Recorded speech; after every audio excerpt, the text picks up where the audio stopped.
Тәрбие, өзін-өзі тәрбиелеу, білім беруді жаңғыртудың рухани адамгершілік негіздері, бірегей мұрадан табысты болашаққа атты облыстық ғылыми-тәжірибелік конференцияда талқыланды.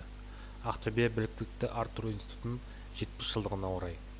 Институттың директоры, филология ғылымдарының кандидаты Нұргүл Молдабайна Абишева қазіргі заманға өзгерістер жағдайында ұлттық және конфессиялық тұрғыдан адамның рухани адамгершілік тәрбиесінің маңыздылығын атап өтті.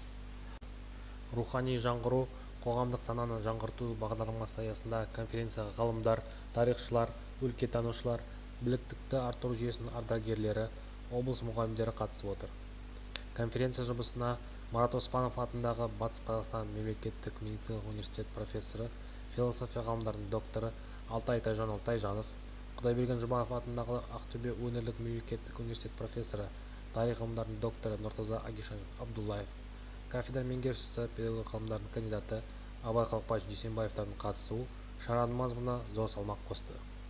Облыстың мәдени мұрасына, оның бірегей тарихи тәжірибесіне, білімдегі ғылыми жетістіктерге және жас ұрпақты патриоттық тәрбиелеуге бағытталған біліктілікті артудың жаңа жолдарын іздестіруге қатысты бірқатар мәселелерді талқылау біз үшін маңызды. Кеңес одағының батыры Әлия Молдағұлова атындағы Ақтөбе облыстық мемориалдық мұражайының ғылыми қызметкері Сәулеш Базарбаевна Тәжбенова мұражай педагогикасының тәжірибесімен бөлісті.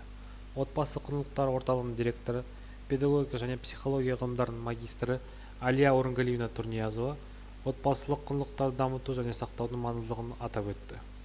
Ақтөбе қаласындағы Назарбаев зияткерлік мектебінің тарих пәнінің мұғалімі Қонысбай Қыдырбай Шырақбаев тарихи орындарға саяхат жасау кезінде оқушыларға жүргізген педагогикалық бақылауларымен бөлісті.